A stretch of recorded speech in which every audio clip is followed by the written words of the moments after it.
Merci.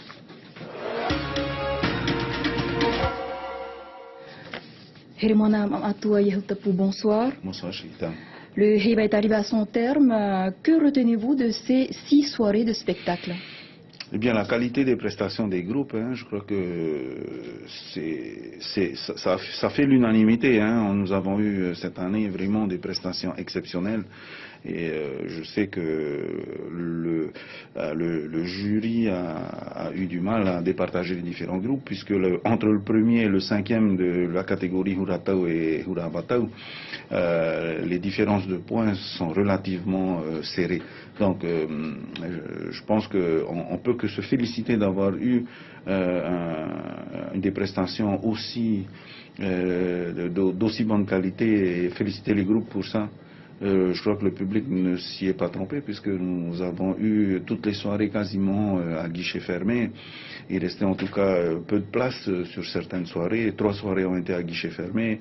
Hier soir, la soirée des lauréats aussi était à guichet fermé. Donc je pense que la qualité des prestations a attiré le public, le nom des groupes aussi certainement.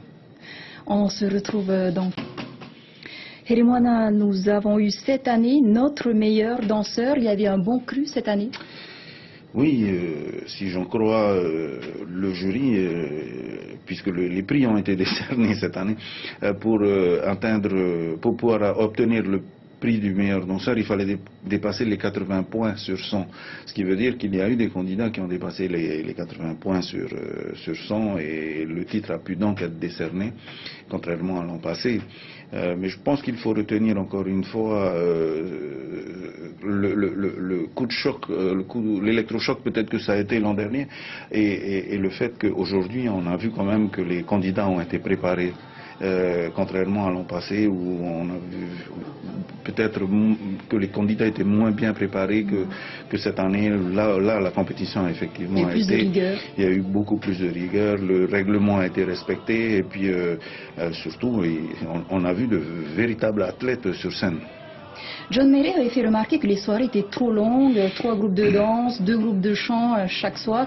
Est-ce qu'il n'y a pas moyen d'échelonner les représentations sur plusieurs soirées? Alors, au départ, il n'y a que 2 soirées qui ont été programmées avec effectivement 3 groupes de chant et 3 groupes de danse.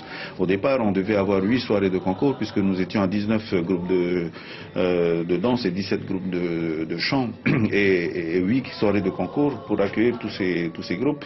Et puis, au final, il y a eu des désistements et on s'est retrouvé avec 14 groupes de danse et 14 groupes de chant. Quand il a fallu reprogrammer les groupes, ceux qu'on a déplacés de la première semaine sur la deuxième semaine, ça n'a pas posé de problème puisqu'ils gagnaient du temps de répétition, mais personne n'a voulu avancer sa prestation, ce qui fait qu'effectivement sur la deuxième semaine, on a eu des soirées beaucoup plus chargées que sur la première semaine, mais les groupes ont refusé catégoriquement d'être avancés dans la programmation. C'est aussi simple que ça, donc nous avons dû faire avec les exigences aussi des groupes. Sur 2 soirées, effectivement, on a terminé aux alentours de minuit et demi. Et là, donc, le projet hawaïen retenu pour le Mahana Beach a séduit donc, par son caractère plus local. Qu'est-ce que vous en pensez?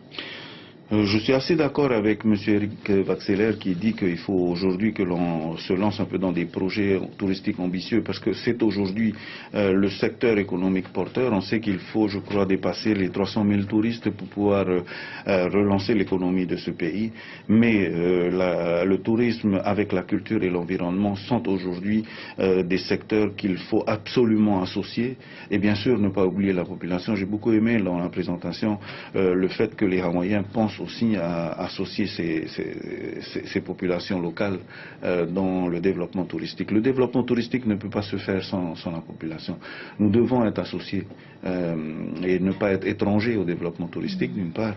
Et je pense Comment, à votre avis Comment être acteur justement de ce développement? Je crois que les hôtels doivent, déjà au niveau des emplois, c'est primordial. Et puis je pense qu'il faut donner un cachet un peu polynésien aussi à ces hôtels dans l'accueil, parce que la rencontre avec le les populations polynésiennes reste une expérience, à mon avis, que les touristes souhaitent partager avec la culture, avec l'environnement et les gens, encore une fois. Je crois que l'atout principal de la Polynésie, ça reste sa culture, ça reste l'environnement et ça reste l'accueil polynésien. Je pense que c'est pas un mythe. Mais il faut préserver ça à tout prix et ne pas rendre les Polynésiens, on va dire, un peu méfiants, et plus que méfiants même des touristes. Je crois qu'à un certain moment, c'était un peu le sentiment qui se dégageait. Il faut réconcilier les Polynésiens avec le développement touristique. Hermona, merci infiniment d'avoir accepté